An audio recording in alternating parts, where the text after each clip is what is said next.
Laura, what is worry and how do you see worry impacting our children today in ways that it didn't impact them maybe just a generation ago? Yeah, so worry is basically just a cognitive process where we're thinking about an unknown or a feared future, and it doesn't lead to any sort of resolution or solution. Worry is closely related to anxiety. Anxiety is the emotional response that we get, which includes things like sweaty palms, dry mouth, heart palpitations. And worry can lead to anxiety, and anxiety symptoms, those feelings can lead to worry. So they are interconnected. So that's just a big, overview of the topic. But as far as like kids today experiencing it more than in the past, I think we all see that to be the case. And it would be really easy to maybe blame the pandemic. But if we look at research trends, we see that anxiety and depression was on the rise for kids even prior to the pandemic. And when we look at why, we see that anxiety is connected to two things. One, an increased sense of environmental threat, and two, a decreased sense of social connectedness. So those two things kind of set the stage for anxiety. And I think it's those two things are kind of descriptive of our society right now. We have a lot of environmental threat due to media and news and just all the stuff that's coming at us. And we have a decreased sense of social connectedness, even though we're all on our phones and connected. It's not in the way that really feeds us and is life giving. So kids are no exception. They're experiencing these same two dynamics happening. Um, Kids also have social pressures, academic pressures, athletic pressures. These all lead to that environmental threat, which Hmm. can create the perfect storm of anxiety and Well, if, worry. if you're just joining us, I'm here with Laura Kuhn, a licensed clinical social worker and the author of this book, More Than a Conqueror. It's a faith-based workbook for children who struggle with worry. Laura, tell us a little bit about yourself, how you got interested in this whole area of worry and feeling anxious, and what led you to writing this book. So I'm a licensed clinical social worker. I have a private practice. Primarily now I work with women and I specialize in anxiety, life transitions, and parenting. And this book actually arose probably 12, 14 years ago when one of my own kids was struggling with worry. And I just decided to look around, see if I could find a resource that was faith based for them. And I couldn't find anything. So I thought, well, I'll just make one. So I just made a few worksheets and we worked through those together.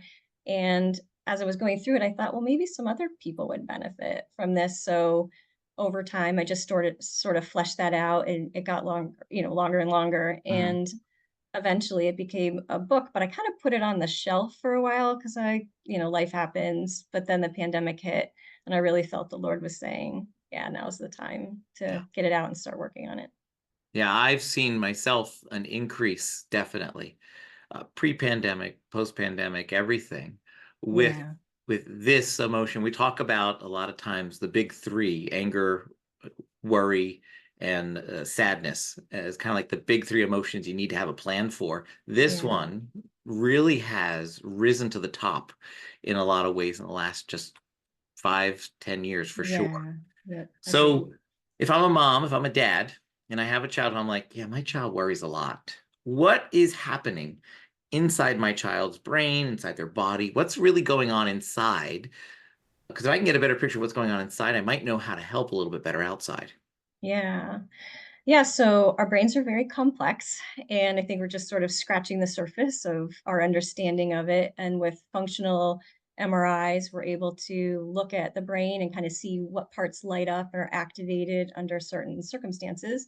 But the two main parts that are involved, one is the amygdala, which is these almond-shaped structures deep in our brain that are kind of operate like the threat detector. It's like that Yes. smoke detector in your kitchen. It's always looking for threat and it wants to keep you safe. So when you touch a hot pan and you pull your hand away, that's your amygdala at work. It took sensory information from your fingertips, sent it to your brain. Your brain quickly reacted by triggering muscles to pull away. So we need the amygdala to work and to work well. particularly in this fallen world. So the other part of our brain involved in this process is the prefrontal cortex, which is located behind our forehead. Mhm. And that's involved in rational thought, problem solving, just weighing out the pros and cons. And that part of the brain is a little bit slower to react, and it can inhibit the amygdala. But under extreme threat, the amygdala is going to just override the prefrontal Right. cortex. You want that to be the case. If your kid's running out in the road, you don't want to think, should I grab them? Should I not? You want your amygdala to activate all those muscles and all of those chemicals that allow you to run and grab them. So they work together. When worry happens, it's basically cognitive or prefrontal lobe based worry. It's starting in your prefrontal cortex, and it is creating this feared scenario that then activates the amygdala. Problem is the amygdala can't tell the difference between real and imagined threat. So if your kid is imagining, I'm going to school tomorrow. No one's going to talk to me. No one's going to sit with me at lunch. I'm not going to have anybody to play with at recess. They are creating this feared future. And what does the amygdala do? Oh, this says this is It bad. reacts. We need to keep you safe. So now it's going to start to create all of these chemicals, all of these stress response. But the problem is it's not a real thing. There's nothing to jump from, there's nothing to pull your hand back from. Right. So it can create this worry cycle because there's nothing to do with all of that anxious sort of energy. Yeah, for folks who watch these videos here with me, and for children and families I work with, I'll often use the little hammer. I'm sure you've seen it Yeah, before. yeah. And this is the amygdala, and this is like the thinking part of the brain, and we flip our lid. And I always Right. say, like, this is not the bad guy. We Mm. need him, Mhm. but he's a lousy person to be in control long term. He needs this part too. We need to settle down. Yeah, yeah. So real that's what's going on is that I'm having a thought here, Mhm. and this It's guy's a little triggering too that. sensitive. And Mhm. he's taking this information here and he's reacting. He's too strong. He's reacting too quickly. Is that right? Yes, that's exactly right. And, all of those body-based signals, sometimes you can have just a visceral response to something, Yeah. and without even having it be part of like the thinking process, and just based on memories, previous experiences. So sometimes it actually just starts in the body, not with the thinking. And I think we'll talk about it a little later, but those two require slightly different interventions based on where the worry or the anxiety is starting. Okay. So let's go there even now a little bit. So Okay. I'm a parent. I can see when my child's starting to worry. Like I know even before they start, oh, this is gonna, I think they're gonna react to this. I think it's gonna be a problem. I'm gonna try to game it out and help them. But I'm not gonna be there for the rest of their lives. Yeah. And they need to start recognizing early and earlier on when they're going to worry. So, what do I do? How do I help them start recognizing worry for themselves, even?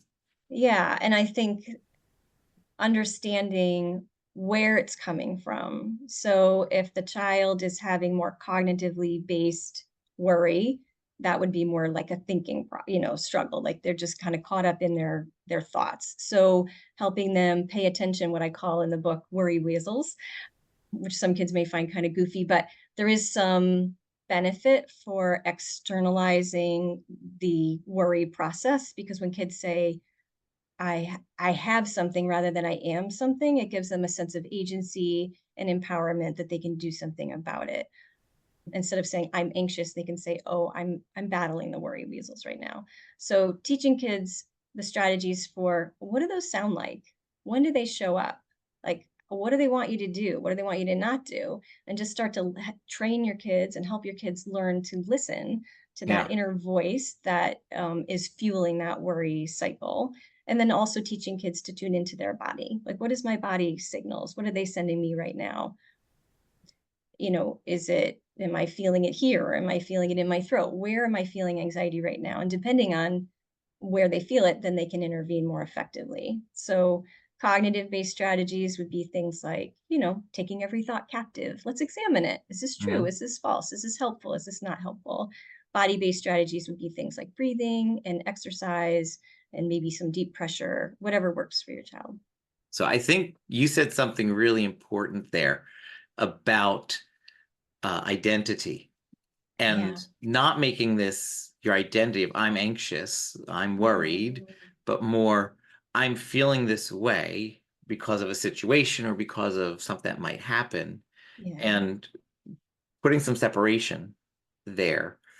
What happens if children are, I've met kids who will come even to my classroom or that I've worked with through coaching, who they'll say as young kids, "Oh, I'm an anxious kid. Oh, I have Mm, anxiety."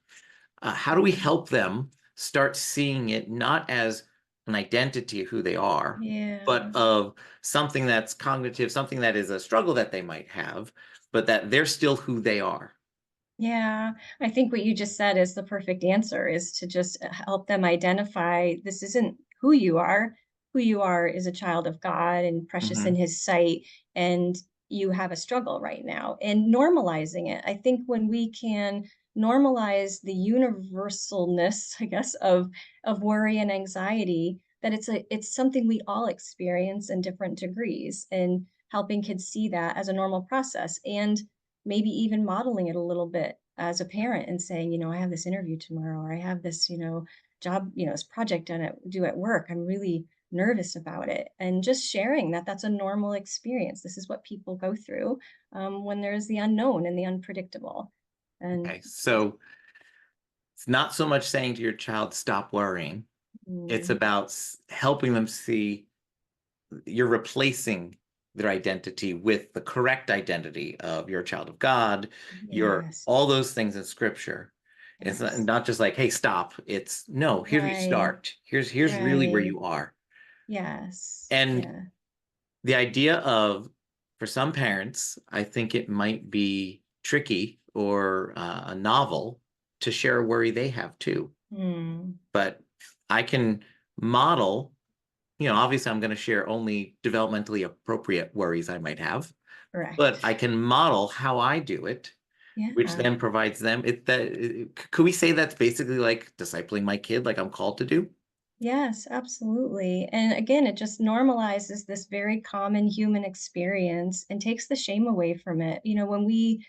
When we level the playing field and we don't have this one up position with our kids saying we've got it all together, we have it all figured out. When we have the shared experience, it allows you to just enter in Hmm. to what they're experiencing and allows them to just maybe soften up about it a little bit and open up and communicate, which is really what you want to do. Anxiety grows in a vacuum, it grows in isolation. Mm. So we want kids to feel, the presence of what you would call an empathetic other, somebody else who can bear witness to what they're experiencing and support them through it.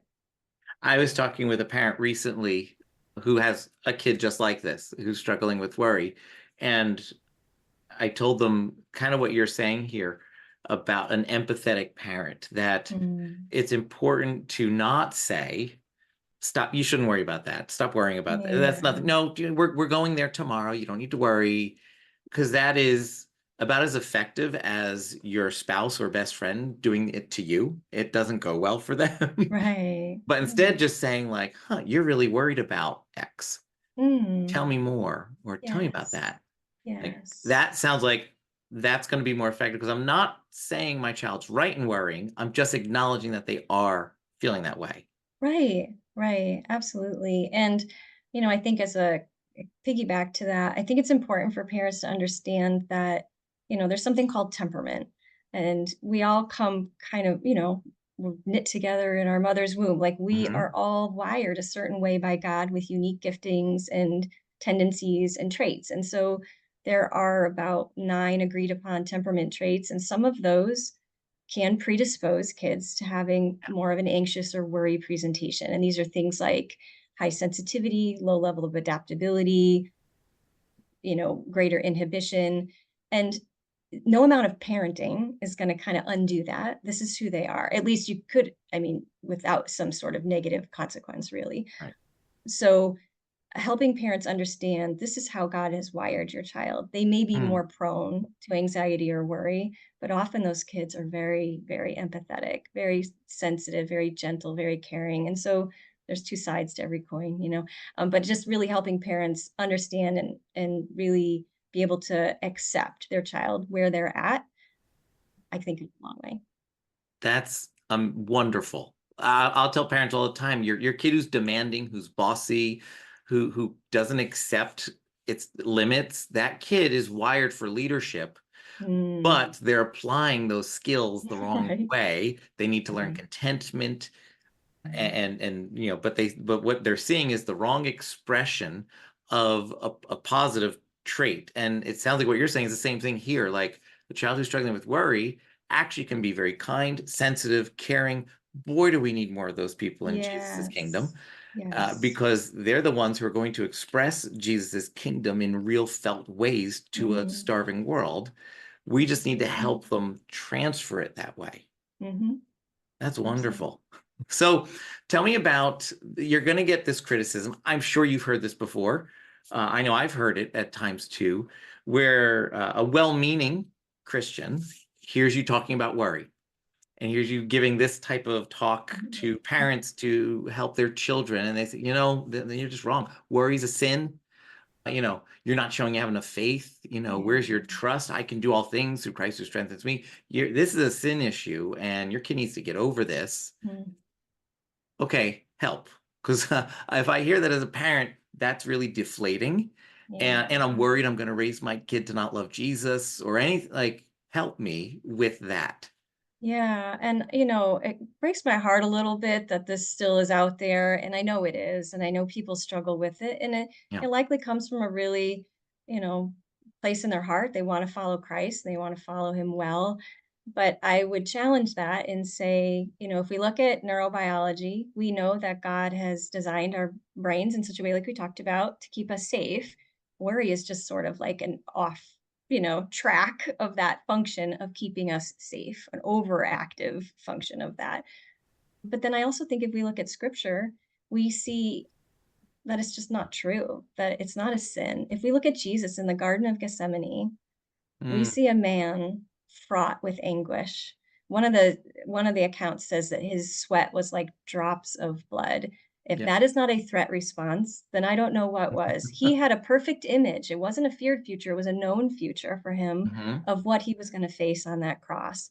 And it was anguish. He Yeah. was just overwhelmed with grief and anguish about it. So if Jesus can experience all those emotions in his perfect state, we absolutely can too. I think what trips people up is when Jesus admonishes us, do not worry, do not worry about tomorrow. Every day is, all of Yeah. those Yeah. passages, and they will say that's a command, and they'll put it in the same category as like the 10 commandments. And so Right. like do not commit adultery, do not worry, those are, similar. But Jesus knew what it was like to be a fallen, well, he didn't know what it was like to be fallen, but he knew what it's like to live in a fallen world. Yes. And so he understands. And that do not worry is coming from, I think, a heart of compassion. He even said, in this world, you'll have trouble, but take Yeah. heart, I overcome the world. So he wants us to realize that you are going to worry. However, he doesn't want you to wallow in it. He doesn't want you to get stuck in it. That's not God's best for us. So I think the reason why it says do not worry so many times is because it's such a common human Mm. experience. But God's best for us is not that we stay stuck there and we stay oppressed by it, but that we recognize God's love and compassion for us in those moments. I think that answer is going to throw a curveball to people who are offering that criticism. That's wonderful. I was thinking about other Bible characters who you see struggling with worry, and then you just went for the big one, Jesus. Let's just start there and work our way out from there. Yeah, yeah, Absolutely. Yeah, we see this, and obviously, he's not sinning. He can't do that. But he has emotions. And if you read through the Gospels, you'll see the emotional Jesus. I mean, you see it absolutely. just in how he enters the temple Mhm. and flips tables and stuff like that. So here's another emotion we see him experiencing. He's Absolutely. experiencing, when he starts talking about how he is the Lamb of God, he is the bread and the wine, and this is his body, and people start leaving him, and he looks at his Yeah. followers, and he's like, you're not going to Mhm. leave too, are you? Like Yeah. that's a real moment that Jesus has. Yeah. So, yeah, this isn't a bad thing. This isn't sin. We might get to that point if we stay captive and things like that. But Right. But to have the emotion itself, Nope. God didn't give us anything that was wrong for us. I say this about anger too. Anger's not bad. It's great for telling you when there is a problem. It's just lousy at solving it. When we start trying to solve problems with anger, that's when we get Yeah, conflicts yeah, in. I like that. Yep. Absolutely. So tell us a little bit more about this book. Tell us a little bit about More Than a Conqueror.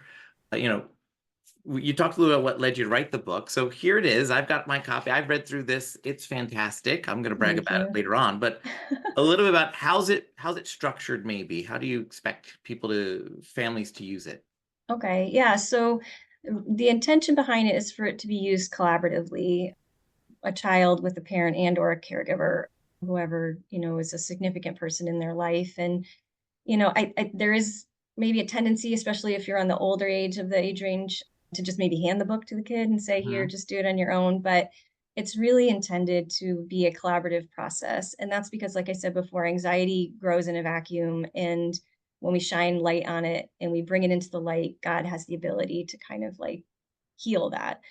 So we want to offer that opportunity. Plus, it helps parents and kids connect with a shared language about it. So you can use that worry weasel, or, parents know then what strategies the child is using and they can encourage them to practice those. I think it just is helpful when parents connect in with their kids over these issues, because one of the key features of what causes anxiety is social disconnectedness. So if we can encourage parents to do this with their kids, that's really helpful. It's structured in a way where each skill, it's like information at the beginning about how your brain and worry work together. Mhm. And then it kind of goes into these what I call battles, and they sort of build on one another. So I would encourage people to kind of do them in order. I mean, it doesn't have to be, but it is preferable because it sort of builds and uses the skills that you've learned along the way. Some kids may want to rush right through it and like really plow through it. I would encourage parents to just gently have their kids slow down with the process, really get comfortable with each skill before moving on, because I think you're going to get the most effectiveness out of it. Yeah. And ultimately, if you find, I do have this in the book too, if you're finding that your child is not getting better or they're getting worse, then it's really time to like reach out to a counselor that you trust and just get some professional help. Wow, that's great. Tell us about, because you're right, there's a ton of strategies in this book, but give us one that you just like that you find, it works with a lot of kids. A lot of kids benefit from one of the a specific strategy that you tend to favor, even if you might even have a story that goes with it. Yeah. So I think it depends on, like, again, where the anxiety is starting. So if it's a body-based anxiety, such as like nervousness, racing heart, those kinds of things, exercise or physical movement is going to be your best ally in that, because that nervous energy that wants you to fight or flee needs to go somewhere. And so having kids just maybe do jumping jacks or some sort of progressive muscle relaxation, that can be really helpful for kids. Right. There are some strategies in the book for what you can do when you don't have the option to do something extraordinary, like, jumping jacks or some bigger motion. So toning that down a little bit. But, the cognitive piece, if it's more of like just in your head worry, is that strategy of putting it down on paper. Hmm. Let's look at this thought. What's most likely going to happen? What is the worst case scenario? What's the best possible scenario? And then what's really you think most likely going to happen? Yeah. That process of writing down your thoughts, looking at them sort of objectively with some neutral curiosity, can really help kids see that, oh, wait, maybe this isn't as a fearful thing as I thought. And just getting a little bit of distance from it sometimes gives you that objectivity. Okay. So I'm picturing the second strategy of writing something down. It could also be a conversation with a parent, but I'm picturing it very structured in the sense of helping a child write down or say, I'm worried about Mhm. the worst that could happen is, the best that could happen is, I think what will happen is, almost like those four prompts in a conversation, Yes. or even if I Yes. make up a little thing on a piece of paper and my kid can learn, because I feel like that starts to not make it identity. It takes it away from your identity makes it the Yes. thing, and now it becomes the third person in the conversation, mom or dad, me, and the thing. So Right. it enters the room as its own entity. And I feel like having that structure could help a parent know, like, every time this comes up, and the kid, every time this comes up, this is just the routine we go through. Absolutely. And that's kind of the idea behind taking every thought captive. And I think Hmm. some people think like that means, oh, I need to squish it, I need to get rid of the thought. But Yeah. the idea of like capturing something, like think of capturing a firefly, like you're just holding it, you're examining it. Let me look at this Hmm. thing. Let me like get some different perspective on it. And I think that's the idea behind taking Yeah. thoughts Yeah. captive so we can really examine them. Or even to take the analogy of more than a conqueror, if you capture an enemy, they don't just sit down and get locked up. Like, we Right. Right. cross-examine them. We interrogate. We try Yes. to figure out, Yes. what do they Question. know? Right. What intelligence do they have, and how can we exploit it? Right? Right. For Absolutely. the body-based one, is that saying, my child is, breaking out in a cold sweat, or his heart starts to race, but they don't know why? Is that more of a body-based situation? Yeah, Okay. definitely. So they're interconnected. So if you go on worrying for a really long time, you're going to create that threat response. You're going to Okay. create that body-based reaction. But sometimes kids will say, and adults will say, Hmm. I don't know that I'm actually worried about something. I'm just having this like This response. visceral response within Okay. me. And breathing is really helpful. I do want to emphasize that, some people say, well, just take a deep breath. Well, that's the actual opposite of what you want to do. Hmm.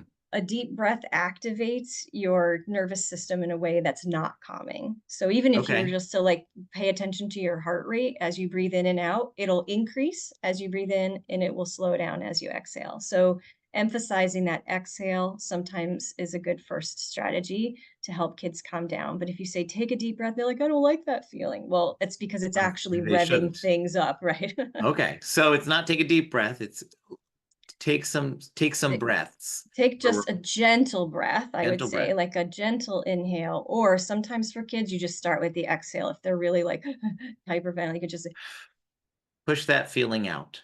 right, Something a like that. long, long exhale. Yep. We've done blow out the birthday candles Yes, at yes. times with some of our own children, actually. Yeah. And then if they need more, they're the magic candles that relight. I like that.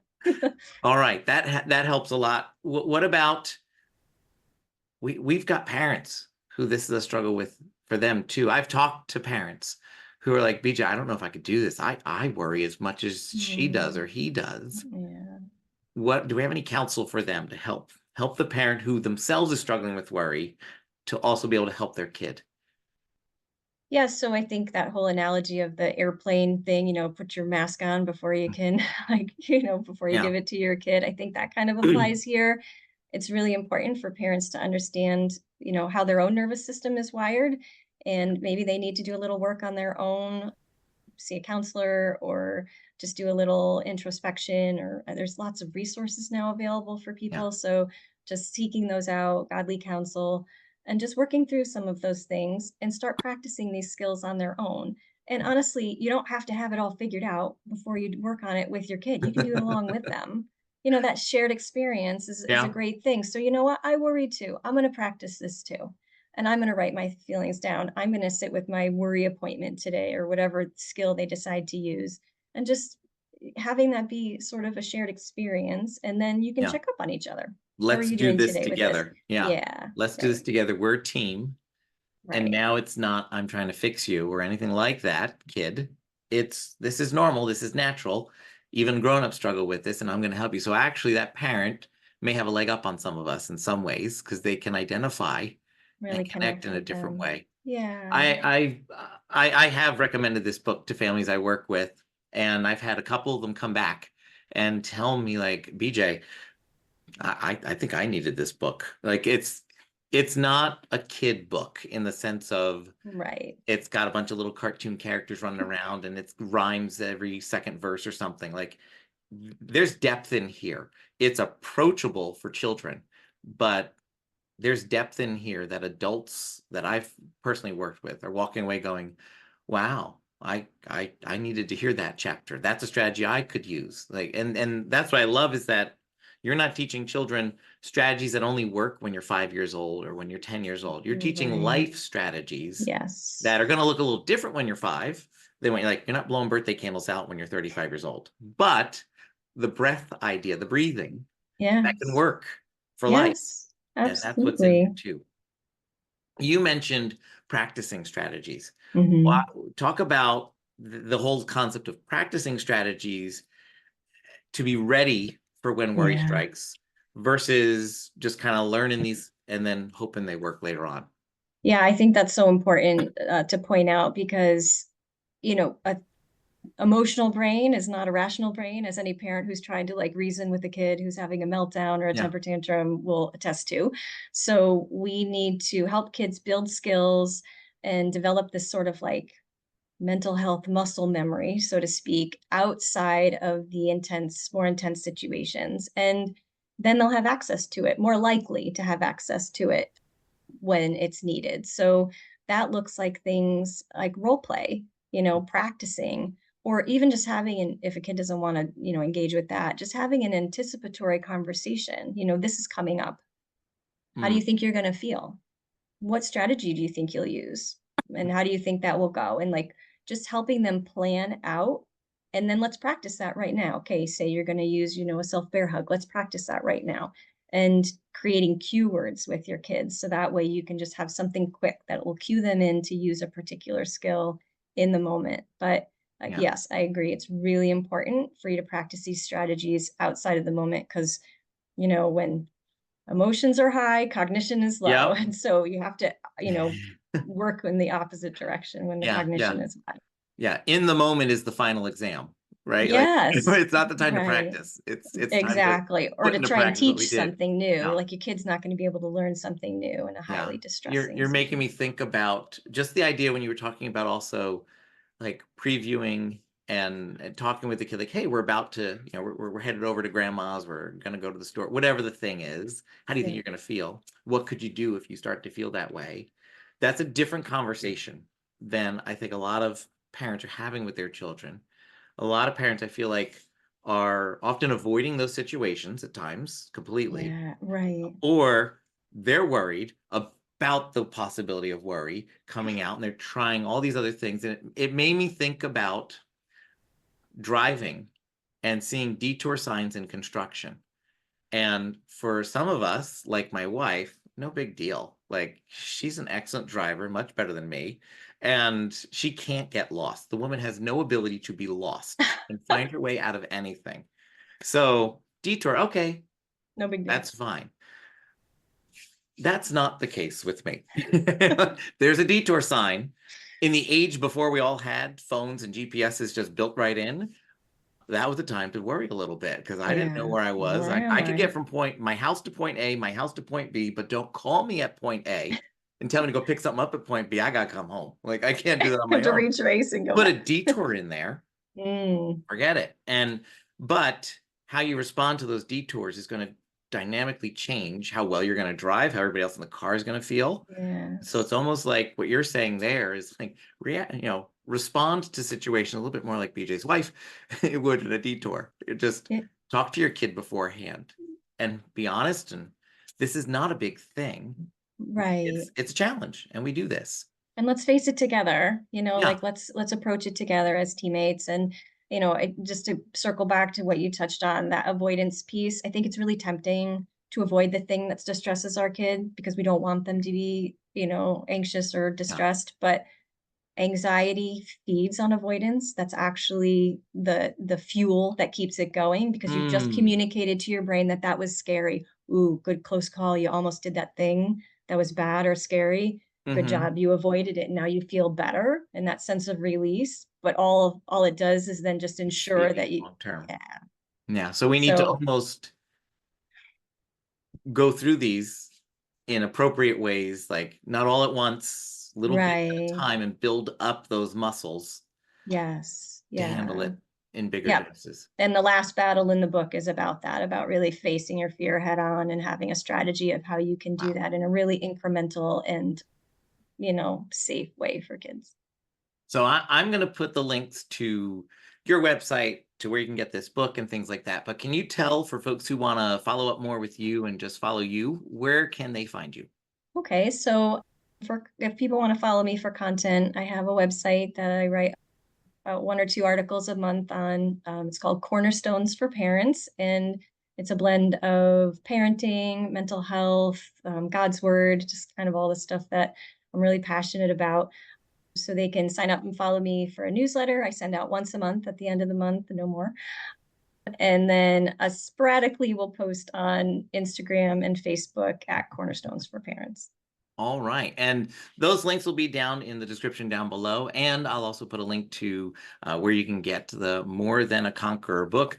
I have read through it. I've gotten to the point where first of all, I use it with some of my own children who struggle with feeling worried at times.